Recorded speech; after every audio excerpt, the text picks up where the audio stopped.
अश्लीलता का कोई क्षेत्र नहीं होता। आज आप भोजपुरी को अश्लील कह रहे, कल आप दिल्ली को अश्लील कहेंगे। भोजपुरी को कभी भी अश्लील मत कहिए। क्या आपने शारदा सिन्हा को सुना है? दिल्ली हाईकोर्ट के चीफ जस्टिस देवेंद्र कुमार उपाध्याय और जस्टिस तुषार राव गडेला की बेंच ने एक केस की सुनवाई के दौरान ये बात कही। दरअसल हाल ही में हनी सिंह का एक सॉन्ग मैनिएक रिलीज हुआ है। इसी के लिरिक्स को लेकर लवकुश कुमार नाम के एक शख्स ने दिल्ली हाईकोर्ट में PIL डाली है।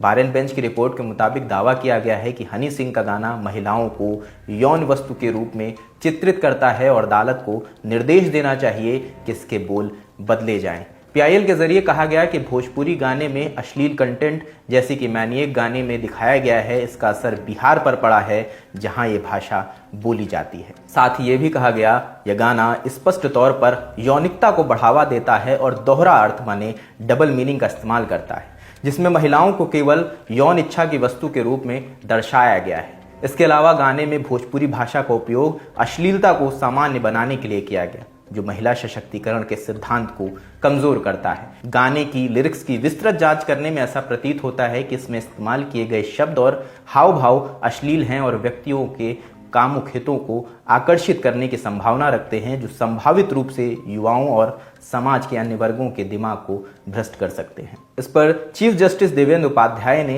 वकील को फटकार लगाते हुए कहा, यह भोजपुरी अश्लीलता क्या होती है? अश्लीलता का कोई धर्म या क्षेत्र नहीं होता, यह एक स्वतंत्र शब्द है। कभी भी भोजपुरी को अश्लील मत कहिए। अगर आप ऐसा कहेंगे तो कल आप यह भी कह सकते हैं कि दिल्ली अश्लील है।